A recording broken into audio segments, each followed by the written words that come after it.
الحمد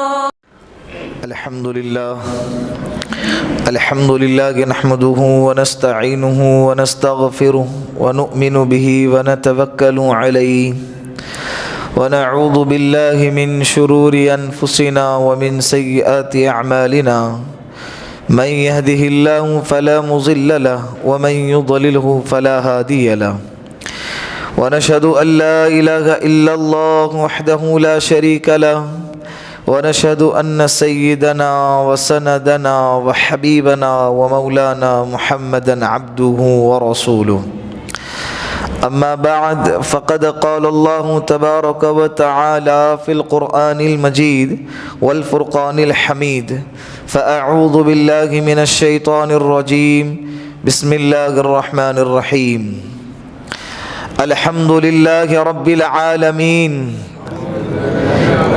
الحمد لله رب العالمين الرحمن الرحيم مالك يوم الدين إياك نعبد وإياك نستعين اهدنا الصراط المستقيم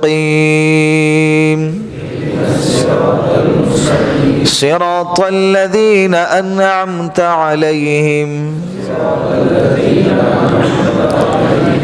غير المغضوب عليهم ولا الضالين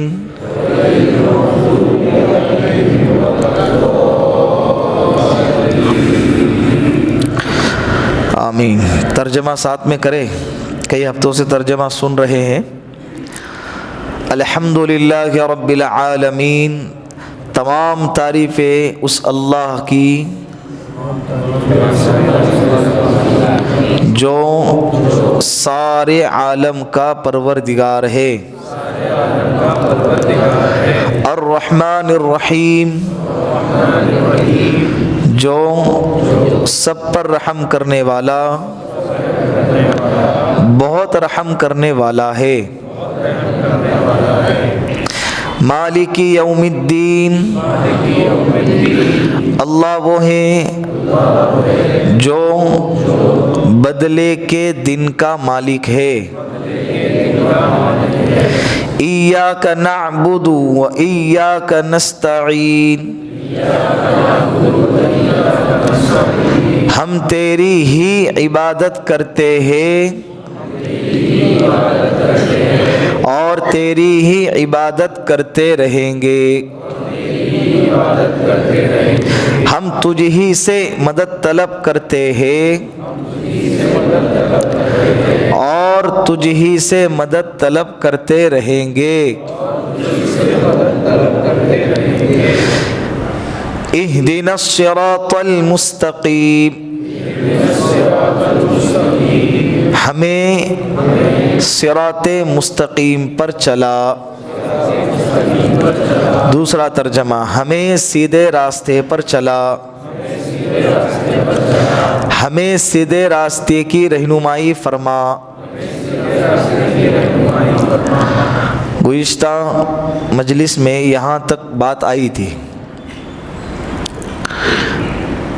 چند ہفتوں پہلے میں نے آپ کے سامنے حدیث قدسی بیان فرمائی تھی کہ اللہ کے رسول صلی اللہ علیہ وسلم نے فرمایا کہ اللہ فرماتے ہیں قسمت الصلاۃ بینی و بین عبدی، میں نے سورہ فاتحہ کو میرے، اللہ فرما رہے ہیں کہ میں نے سورہ فاتحہ کو میرے اور میرے بندے کے درمیان بانٹا ہے آپ کے ذہن میں تقسیم کیا ہوا ہے۔ تو سورہ فاتحہ کی کتنی آیتیں ہیں؟ 7 آیتیں۔ اوپر کی 3 آیت کس کی؟ اللہ کی۔ اخیر کی 3 آیتیں کس کی؟ بندوں کی۔ بیچ کی 1 آیت کس کی؟ بولو، دونوں کی، یعنی اللہ کی آدھی اور آدھی بندوں کی۔ تو الحمدللہ رب العالمین الرحمن الرحیم مالک یوم الدین، یہ 3 آیتوں کا تذکرہ جو جس کا تعلق اللہ کے ساتھ تھا وہ پورا ہو گیا۔ ایاک نعبد و ایاک نستعین، اس کا معنی، اس کا جو تعلق ہے آدھا اللہ کے ساتھ اور آدھا بندوں کے ساتھ تھا، یہ بھی ہو گیا۔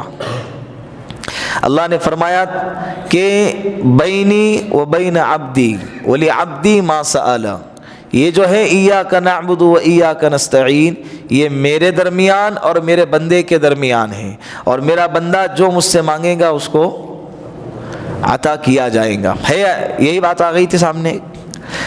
اب اللہ سے کہہ رہا ہے کہ اللہ میں تجھ ہی سے مدد طلب کرتا ہوں، اور اللہ نے مانگنے کو سکھایا، اور جب بندے نے مانگنا شروع کیا تو مانگنے کی لسٹ میں سب سے پہلی چیز کون سی مانگا؟